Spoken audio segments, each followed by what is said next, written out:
Dads, have you ever had a moment where you realized your kid was silently going through something difficult without telling you? I never thought I'd miss my son's pain. As a single dad to a 15-year-old boy, I always prided myself on how close we were. Jake and I had the kind of relationship people envied. Open, honest, no weird walls. We talked about everything. School, friends, girls, even the awkward puberty stuff. Or at least I thought we did. About a month ago, I started noticing small shifts. His grades, usually pristine, had started to dip. Nothing drastic, just an A dropping to a B. But for Jake, that was rare.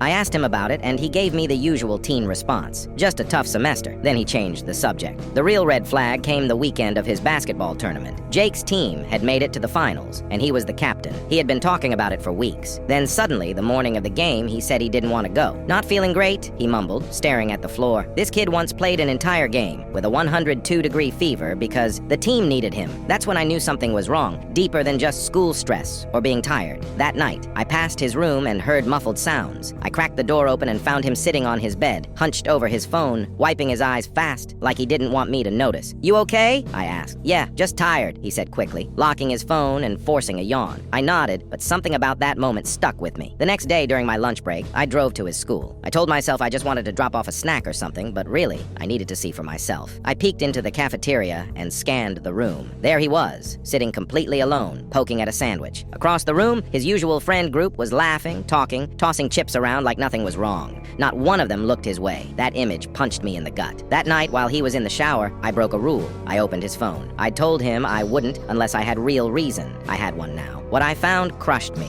Dozens of texts from a group chat I didn't recognize. The name, No More Captain. It was a group of his teammates. They'd made it just to exclude him, and it was brutal. "Captain Choke, you lost us that game, loser. Coach only kept you around out of pity. Everyone's sick of pretending to like you." Message after message, tearing into him for missing a game-winning shot 2 weeks earlier. One even said, "Bet your own dad's embarrassed to have you." When he came downstairs later, I didn't yell or ask why he hadn't told me. I just said, "How long has this been going on?" He froze, eyes wide. Then they filled with tears. "How did you?" "I'm your dad, Jake. I know when something's off." That was all it took. He collapsed into my arms like he was 5 again, sobbing hard, like he'd been holding it in for way too long. "I didn't want you to think I was weak," he whispered into my chest. I held him tighter. "Jake, you're the strongest person I know, but strong doesn't mean silent. It means knowing when to ask for help." We sat at the kitchen table for hours that night, talking through everything. He finally told me how the team had slowly turned on him, how the teasing started out as jokes and just kept getting worse, how he pretended not to care until he couldn't pretend anymore. The next morning, I called the school and set up a meeting with the counselor. The coach got involved too, and to his credit, he handled it. There were apologies, suspensions, and mandatory team mediation. But more importantly, Jake saw he wasn't alone. It wasn't just about basketball or friends. It was about him knowing,